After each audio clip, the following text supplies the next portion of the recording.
Hello दोस्तों, नमस्ते। आप सबको स्वागत करती हूँ प्रतिछवि मेरी संस्कृति का माध्यम से। भगवान सदाशिव देवों का देव कहलाता है। सदाशिव का जितना भी स्वरूप हम देखते हैं उनमें से ज़्यादातर स्वरूप में उनको ध्यान मुद्रा में पाया जाता है।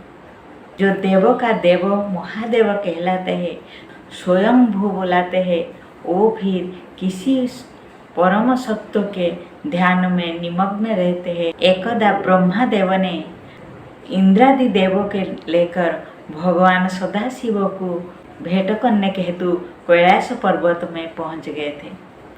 तभी ब्रह्मा ने देखे भगवान सदाशिव परम सत्व के अन्वेषण में ध्यानमग्न होकर बैठे हुए हैं।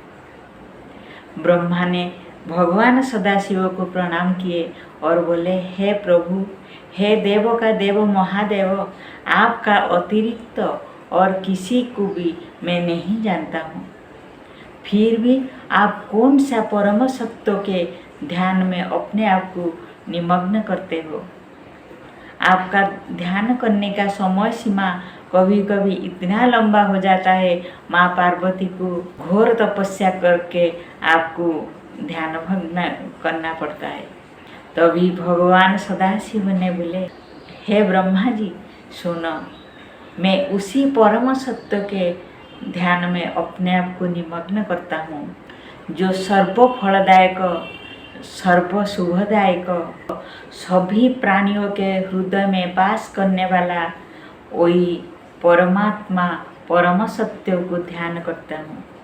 उनके ध्यान के लिए मैं संपूर्ण शरीर में भस्म लेपन करते हुए जटाजुट को धारण करता हूँ। जो सर्वव्यापक, जयशील, निर्मल, हंस स्वरूप, अनादि, परम कारक, उसी परम सत्य को ध्यान करता हूँ।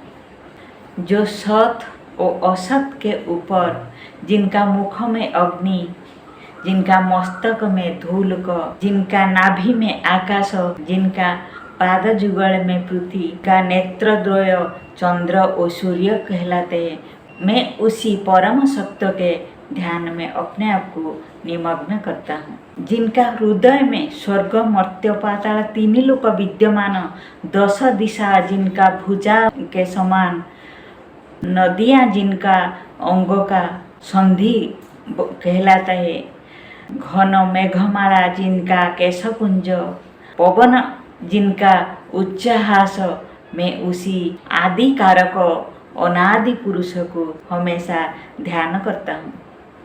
इसीलिए उसी स्वरूप को, उसी परम सत्य को सारा संसार भी ध्यान करना चाहिए। भगवान सदाशिव इसी प्रकार अपना ध्यान का रहस्य स्वयं ब्रह्मा जी को बताए थे। इसी प्रकार सारा संसार भी उसी परम सत्य के ध्यान में अपने आप को निमग्न करने के हेतु भगवान सदाशिव भी ब्रह्मा जी को बोले थे।